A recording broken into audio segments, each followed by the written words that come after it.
I slammed the car door and stared up at the porch lights, their warm glow mocking me. The air was rich with the scent of fallen leaves and something else, roasting turkey, cinnamon-spiced candles, laughter drifting like distant music. Thanksgiving at my in-laws always promised staged cheer. Perfect turkey, hushed gratitude, polite conversation. But tonight, as I lugged my suitcase up the front steps, the stillness felt thick, like a held breath. "Jenna?" I called, voice trembling. Nothing answered. My heart thudded. We'd agreed to spend the holiday here, me, my husband Ryan, and his father Dan. Last I'd seen him, he was in the middle of a conference call, promising he'd leave by 5. Now my phone read 7:15 p.m. No missed calls, no messages, just crickets. I set down my bag and pushed open the door. Wood floors gleamed under an elegant chandelier. A framed family portrait on the wall showed dad and son, grinning ear to ear, the picture-perfect duo. I swallowed hard. The entryway smelled like polish and something fainter, his cologne, maybe. But the scent was gone. "Anyone home?" I whispered, stepping inside. My heels clicked, echoing.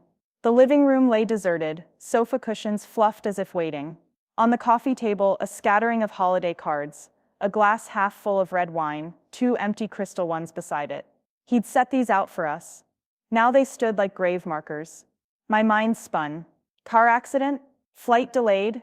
He wouldn't leave without a text. I pulled out my phone. Nothing. I dialed him. Straight to voicemail. Panic rose like bile. Then I heard it, a creak upstairs. I raced up the stairs 2 at a time, heels thudding on the runner. At the top, the hallway stretched silent. To my left, the guest room door stood ajar. I hesitated, bracing myself, then pushed it open. It was empty except for a neatly made bed and an open suitcase on the floor. On the nightstand, my husband's wallet, keys, and a folded note in his handwriting. My breath caught. I picked it up. "Jenna, I'm so sorry. I had to leave. Call me when you can. Love, R." My hands shook as I read those lines. He left? Like this? I pressed the note to my chest. I felt dizzy, betrayed. Everyone assumes stepfathers are the ones who'd bail, who wouldn't accept the new wife, but not my husband. He loved me, we had plans. In 2 weeks, we were supposed to start our IVF treatments. Tonight was just dinner and mashed potatoes. I spun around, tears pricking. At the end of the hallway, Dan's bedroom door was open. His heavy footsteps shuffled behind the door. I steeled myself and knocked. "Dad?" I called softly. "It's me. Jenna?" His voice cracked, softer than I'd ever heard. "Come in." I pushed the door and stepped inside. He sat on the edge of his bed, shoulders hunched, head bowed. He looked older than the last time I'd seen him, lines deeper around his eyes, his mustache gray. He clasped a letter in his hands. I closed the door. "Dad, what's happened?" He looked up, eyes red. "It's not about what happened. It's about what's coming." My skin crawled. "Where's Ryan?" He dropped the letter, breathing ragged. "He's not coming back." I froze. "What are you talking about?" He wiped his eyes. "Do you know what he did?" My chest tightened. "What did he do?" He rubbed his temples. "He's gone to protect you." My mind whirled. "Protect me? From what?" "Dad," I said, voice trembling. "Please, talk to me." He gestured to the letter. I picked it up again, heart hammering, and unfolded the pages. This one was in his father's neat script. "Jenna, if you're reading this, I'm already gone. I wish I could explain in person, but there are things you don't know, things I hoped I'd never have to reveal. I love you more than anything, and I'm sorry for the hurt. Please trust that I did this for us. I promise to explain everything when the danger passes. Until then, stay safe and don't try to look for me. All my love, R." My fingertips trembled over the signature. Danger? My husband was in danger? Protect me? Why hadn't he told me? I felt my world tilt. "Dad, what danger?" I whispered. He stood, pressing the back of his hand to his forehead. "I should have told you sooner, but I didn't want to drag you into it." I sank onto the edge of the bed. "Drag me? You left me alone with you. Your stepdaughter-in-law. In what?" He exhaled, eyes distant. "Jenna, I'm not your stepfather in the way you think. Not since he was a child. His mother, my ex-wife, wasn't his biological mother. And I'm not his biological father." My head snapped up. "What?" "But, he called you dad." He nodded solemnly. He did. I was the only father he knew. But his real father, he's dangerous, Jenna. He's involved in things you wouldn't believe. My heart pounded so loud I thought I'd hear it in my ears. You mean mob things? Drugs? Money laundering? He shook his head. Worse. Something that got complicated. I closed my eyes, struggling to process. Why? Why now? Why Thanksgiving? He turned away. There's been word that they're onto him again. He paused, searching for the right word. Bloodline. He came here tonight to get me, to get you, out of the way. He knows this house. He can't find you. He gestured around. It's the safest place I know. My stomach churned. So he just left me? Ran away? He approached me gently. No. He stayed long enough to lock down the exits, create diversions, set traps. That glass of wine you saw? He cut the bottom. There's a tracking agent in it. He's baited anyone who follows you here. Me, I stay behind to call in favors. And my breath hitched. Call in favors? He gave a sad smile. From people I shouldn't have to ask. But they owe me. I'll keep you safe. Until he's gone for good. I sat there, numb. My husband, my kind, brilliant husband, gone because he was protecting me from some faceless enemy tied to a family secret I'd never known. I pounded my fist on the mattress. Why didn't you tell me any of this? He knelt beside me, taking my hand.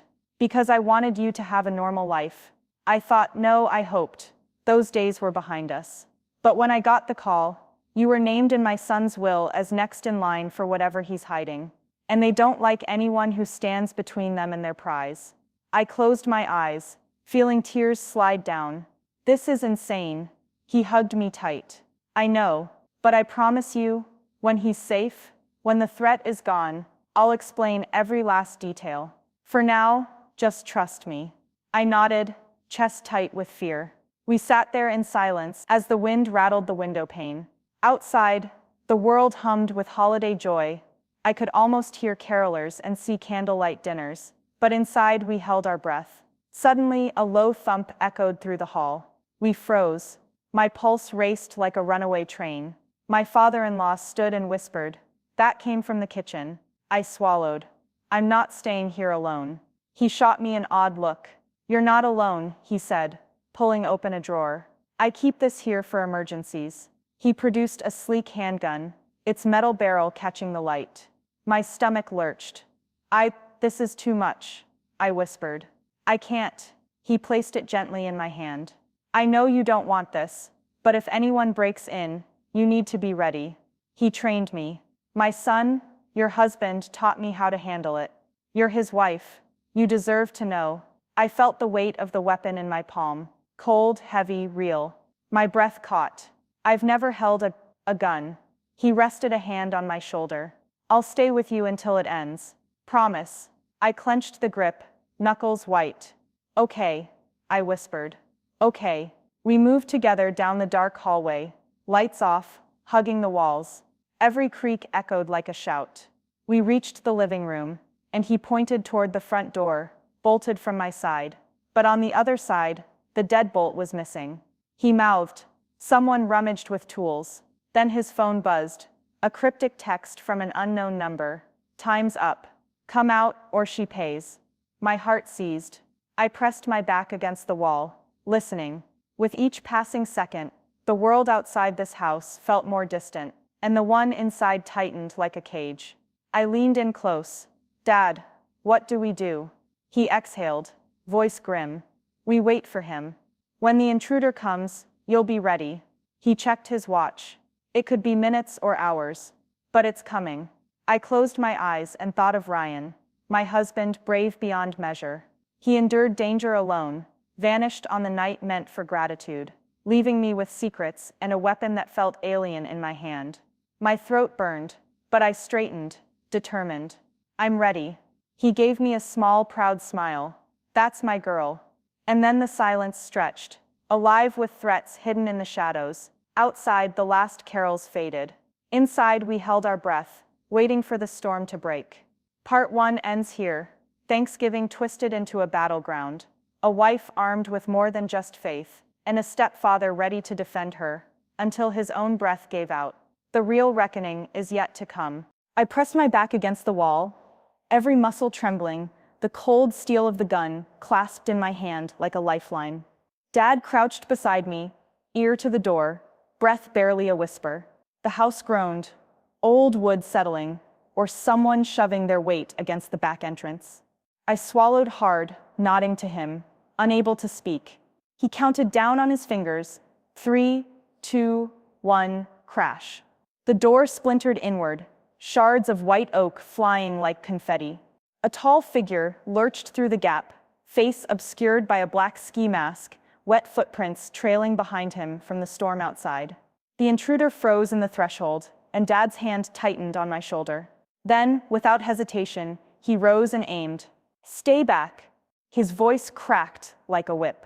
"Stay the hell back."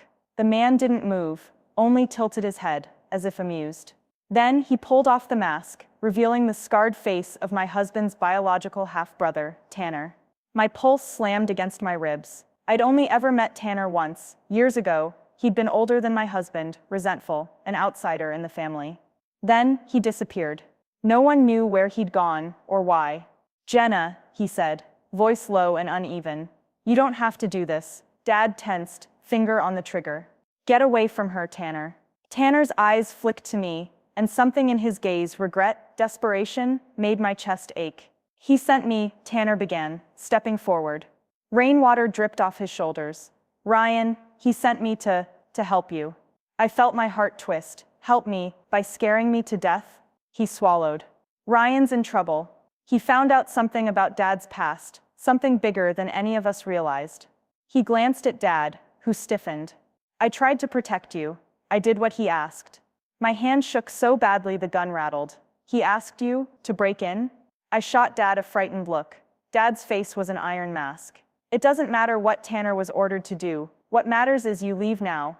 He raised his own weapon. "No," I snapped, surprising myself and Tanner. "Listen to me, both of you. This stops now." I pressed the gun toward Tanner's chest.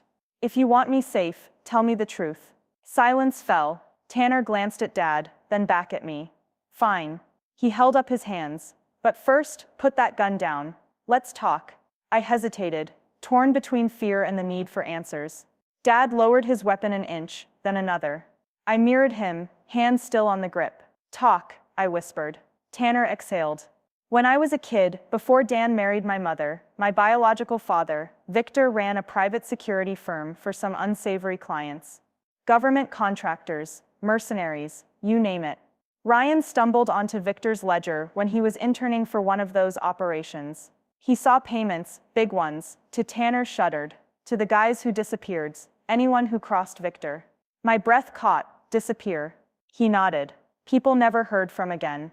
Ryan tried to warn Dad, your stepfather, about it, but Dad, he helped cover it up. He spat the word like poison. He told Ryan it was for the family's safety, told him we'd be next if he spoke out. Dad's eyes flickered with shame. I did it to protect you all. Told me and Ryan to hush. When Ryan refused, he got himself on the wrong side of Victor. Victor sent me to kill him. Only Ryan escaped." Tanner's voice broke. "Ryan's been on the run ever since. That's why he left you tonight. He got wind. Victor's men were close." I stared at them, confusion and betrayal warring in my mind.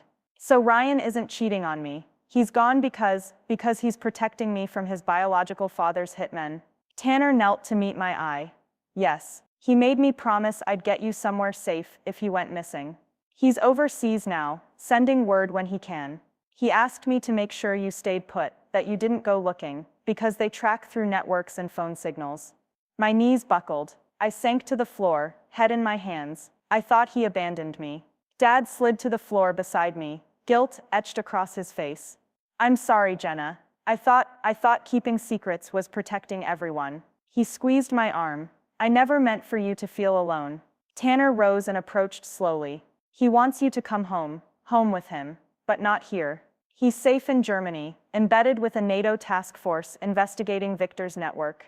He said, if you can get to Paris, there's a safe house. He'll come get you." My head spun.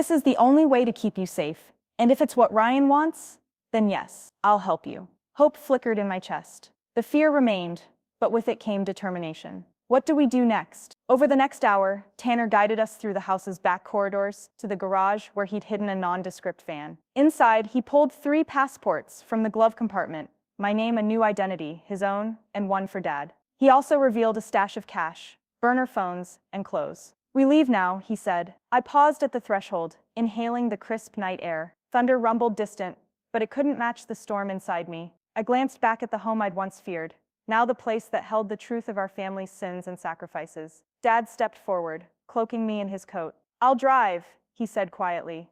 I owe you that much. I nodded, too overwhelmed to speak. Tanner took the wheel, and we slipped into the night. The drive to Boston's Logan Airport was tense silence, broken only by the soft hum of the engine. Tanner filled in details. Victor's network spanned 3 continents, trading in secrets and weapons. Ryan had stolen encrypted files proving his crimes, files Victor would kill to retrieve. Paris was the extraction point, where Ryan's contacts would bring us together. At the airport, the plan required precision. Dad handed me a phone loaded with burner SIM. Tanner scanned the boarding passes. Gate A17, he said. Flight leaves in 2 hours. We'll pass through security separately. Stick to the story, vacation in Europe. I nodded, throat tight. I can do this. Dad put a hand on my shoulder. I'll stay until the last moment. Then I'll drive back and take on Victor's forensic trail, distract him. I promise, Jenna, I'll hold them off. I swallowed, tears threatening. Thank you. Then we parted. Dad moved toward the TSA line. Tanner guided me through the crowd. Clutching my carry-on, I wondered when I'd ever sleep normally again. But the weight of betrayal had shifted into purpose. I was fighting for the man I loved, and the man who'd risked everything to protect me. We reached Gate A17 with minutes to spare. As I stepped onto the jet bridge, I looked back at Tanner and Dad, one fading into the crowd, the other standing resolute by the glass wall. I lifted my hand, and they both nodded. Then I climbed aboard, heart pounding, and found my seat by the window. As the plane taxied down the runway, I pressed my forehead against the cool glass and watched my home country recede into darkness. In the seat beside me, Tanner sat, unmasked vulnerability in his eyes. He's waiting for you, Tanner whispered, voice soft. In Paris. He told me to give you this. He pressed something into my palm, a small USB drive.